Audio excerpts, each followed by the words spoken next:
Hello friends, I am Pratibha Yadvanshi and welcome to our channel Improvement Academy.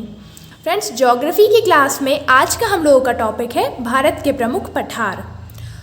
तो आज हम लोग पढ़ेंगे कि भारत में कौन कौन से पठार हैं, उनके जो प्रमुख शिखर कौन कौन से हैं और वो किस किस राज्य में स्थित है। ये सारी चीज़ें आज हम लोग पढ़ने वाले हैं। आज हम लोग भारत के पूरे पठार जो हैं उनको कवर करेंगे। तो चलिए हम लोग स्टार्ट करते हैं हमारी क्लास। हम लोग पढ़ेंगे सबसे पहले विंध्याचल पठार के बारे में पढ़ते हैं। देखिए सबसे पहले ये तो विंध्याचल पठार जो है ये किस किस राज्य में आता है। यहाँ मैंने राज्यों की लोकेशन नहीं बनाई हुई है, एग्जैक्ट मैं आप लोगों को बता देती हूँ कि झारखंड, यहाँ नीचे साइड झारखंड पड़ता है और इधर ऊपर यूपी और इधर से राजस्थान का कुछ हिस्सा लगता है। तो यहाँ से राजस्थान, यूपी और झारखंड लगभग 3 राज्यों में फैला हुआ है ये विंध्याचल का पठार। और ये विंध्याचल का पठार जो है भारत के लगभग मध्य में आता है और ये क्या करता है, 2 भागों में भारत को विभाजित करता है। मतलब इसके ऊपर वाला भाग, ये उत्तर वाला एरिया है पूरा, तो ऊपर वाला भाग उत्तर भारत और इसके नीचे वाला भाग दक्षिण भारत कहलाता है। मतलब जो विंध्याचल का पठार है वो क्या काम करता है, उत्तर भारत को दक्षिण भारत से अलग करने का या जोड़ने का, अलग करना या जोड़ना, आप दोनों चीज़ यहाँ पे कह सकते हैं। तो विंध्याचल का पठार क्या करता है, उत्तर भारत को दक्षिण भारत से अलग करता है। और ये किन किन राज्यों में फैला हुआ है फ्रेंड्स, यहाँ पे लिखा हुआ है। ये यहाँ नीचे साइड से झारखंड लगता है, यहाँ पे यूपी और इधर से राजस्थान का भी कुछ भाग इसमें लगता है।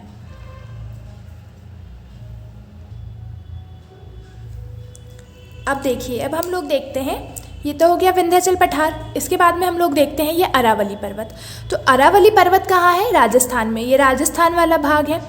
आप लोग ने अगर हमारे पुराने वीडियो देखे होंगे ज्योग्राफी के, तो आप लोगों को स्टेट को पहचानने में कोई कन्फ्यूजन नहीं होगा, क्योंकि हम लोग सारे स्टेट जो है पहले पढ़ चुके हैं, कहाँ कहाँ सिचुएटेड है वो सारी चीज़ें हम लोग देख चुके हैं। तो ये वाला भाग कौन सा है, राजस्थान का भाग है।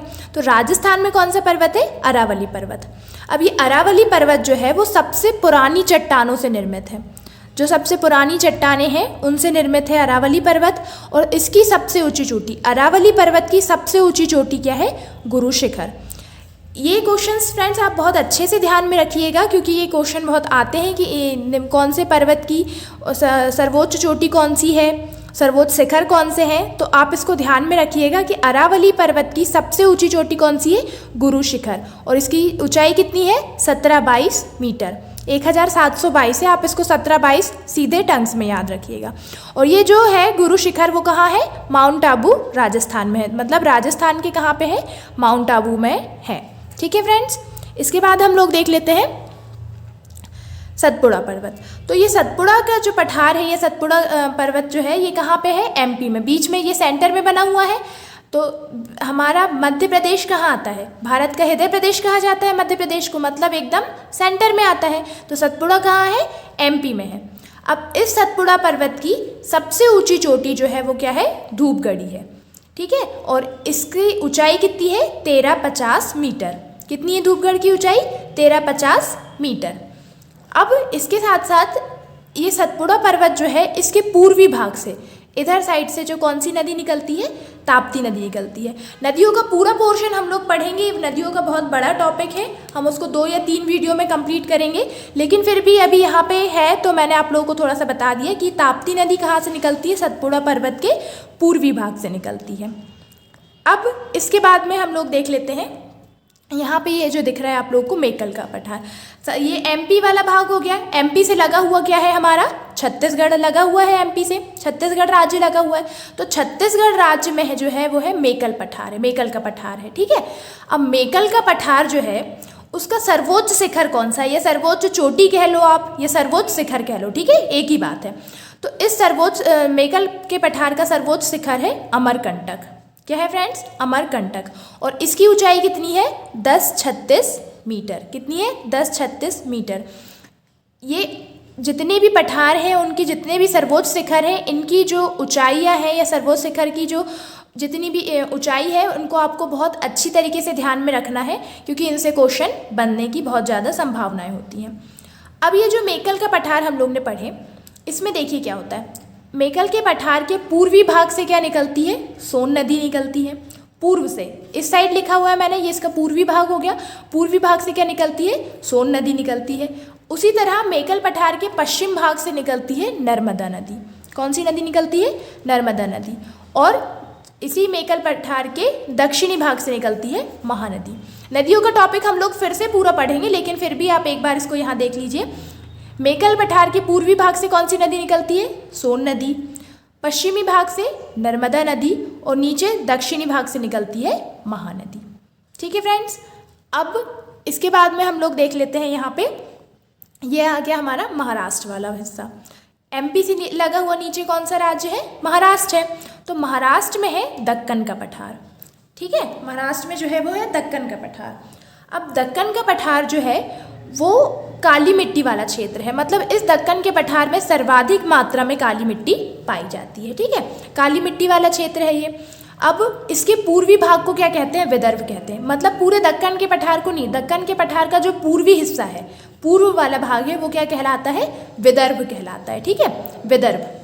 अब इसके बाद में ये सबसे बड़ा और सबसे विस्तृत पठार है। दक्कन का पठार जो है सबसे, भारत का सबसे बड़ा पठार दक्कन का पठार आता है। ठीक है, और ये सबसे विस्तृत भी है। विस्तृत मतलब बहुत ज़्यादा मात्रा में फैला हुआ है। अब इसके बाद में नीचे आते हैं जब हम लोग, तो यहाँ है कर्नाटक। यहाँ मैं लिख देती हूँ। तो फ्रेंड्स, ये जो धारवाड़ का पठार है कर्नाटक में, ये धारवाड़ का पठार जो है वो इसके ये कठोर लोह अयस्क से मिलके बना हुआ है। ठीक है, इसमें लोहों के अयस्क से मिलके बना। ये पठार किससे निर्मित हुआ है? लोह अयस्क से निर्मित हुआ है, वो भी कठोर लोह अयस्क से निर्मित है। इसके बाद में इस धारवाड़ के पठार के पश्चिमी भाग में 2 पहाड़ियाँ हैं। ठीक है, कौन कौन सी? एक बाबा बुदन की पहाड़ी है और एक ब्रह्मगिरी की पहाड़ी है। ठीक है फ्रेंड्स, अच्छे से याद रखिएगा। जो धारवाड़ का पठार है इसके पश्चिमी भाग में 2 पहाड़ियाँ हैं। कौन कौन सी? पहली बाबा बुदन की पहाड़ी और दूसरी ब्रह्मगिरी की पहाड़ी। ठीक है फ्रेंड्स, अब इसके बाद में और भी जो हम लोगों के पठार है वो हम लोग इसको दूसरे मैप में समझते हैं।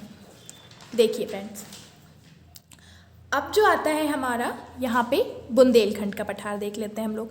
तो बुंदेलखंड का पठार जो है इसका विस्तार कहाँ से कहाँ तक है? ऊपर यूपी वाला हिस्सा लगता है और नीचे एमपी का कुछ भाग लगता है। तो मतलब यूपी और एमपी में फैला हुआ है बुंदेलखंड का पठार। अब बुंदेलखंड का पठार जो है ये भारत का सबसे प्राचीन पठार है।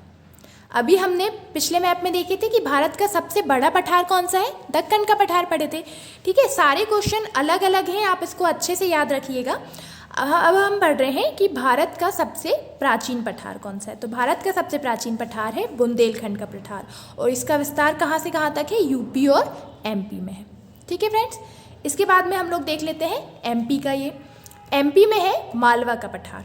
एमपी में मालवा का पठार भी है। ठीक है, और ये मालवा का पठार पूरा टोटल एमपी में ही आता है। एमपी के कौन कौन से ज़िलों में आता है ये? तो इंदौर, उज्जैन और देवास। ठीक है, इंदौर, उज्जैन, देवास वाले भाग में आता है ये मालवा का पठार। अब इसके बाद में हम लोग यहाँ पे देख लेते हैं छोटा नागपुर का पठार। तो छोटा नागपुर का पठार का जो विस्तार है वो कहाँ से कहाँ तक है? इधर बिहार, ऊपर साइड से इसमें बिहार से लगा हुआ है, नीचे झारखंड, ये पश्चिम बंगाल और उड़ीसा। ठीक है, आप लोग को स्टेट जो है वो समझने में किसी भी प्रकार का कन्फ्यूजन नहीं होगा अगर आपने पुराने वीडियो देखे होंगे तो। और अगर अभी भी आपको स्टेट को समझने में अगर कहीं से कोई कन्फ्यूजन है तो आप हमारा पुराना वीडियो जाके देखिए, आपको अच्छे से समझ में आ जाएगा। ऊपर ये जो छोटा नागपुर का पठार है इसके ऊपर में क्या लगा हुआ है? बिहार लगा हुआ है। यहाँ नीचे साइड से झारखंड लगा हुआ है, उड़ीसा है और पश्चिम बंगाल तक ये फैला हुआ है छोटा नागपुर का पठार। अब ये जो छोटा नागपुर का पठार है इसे भारत का रूर कहा जाता है। क्या कहते हैं फ्रेंड्स? भारत का रूर। सीधे क्वेश्चन ऐसे बनता है कि भारत का रूर किसे कहते हैं? तो छोटा नागपुर के पठार को। अब इस छोटे नागपुर के पठार में सर्वाधिक खनिज पाए जाते हैं। ठीक है, सर्वाधिक खनिज जो खनिजों की मात्रा जो है वो सर्वाधिक कहाँ पाई जाती है? छोटे नागपुर के पठार में पाई जाती है। अब इसके बाद और जो पठार हैं वो देख लेते हैं हम लोग। यहाँ पे एमपी और छत्तीसगढ़ का लगा हुआ भाग है। ठीक है, तो एमपी और छत्तीसगढ़ में जो है बघेलखंड का पठार है। बघेलखंड का पठार किस किस में आता है? एमपी और छत्तीसगढ़ में आता है। बघेलखंड और बुंदेलखंड में आप लोग कंफ्यूज मत होइएगा। जो बुंदेलखंड है वो एमपी और यूपी में आता है और बघेलखंड जो है वो एमपी और छत्तीसगढ़ में आता है। ठीक है, इसके बाद में और जब नीचे आते हैं तो मतलब पर्टिकुलर छत्तीसगढ़ में जो आता है वो दंडकारण्य पठार आता है। कौन सा पठार आता है? दंडकारण्य का पठार। ये पर्टिकुलर छत्तीसगढ़ में ही है, ठीक है, और किसी राज्य में नहीं फैला हुआ है, सिर्फ छत्तीसगढ़ में है ये। अब इसके बाद तेलंगाना में है तेलंगाना का पठार, ठीक है। तेलंगाना ये तो आपको सीधे नाम से याद हो जाएगा, तो ये है तेलंगाना में है, ठीक है फ्रेंड्स। सो फ्रेंड्स, आपको हमारा वीडियो कैसा लगा प्लीज़ हमें कमेंट करके ज़रूर बताइएगा, और मिलते हैं हम लोग नेक्स्ट वीडियो में। Thanks friends for watching our channel. हमारे चैनल को लाइक करें, सब्सक्राइब करें एंड शेयर ज़रूर करें। Thank you.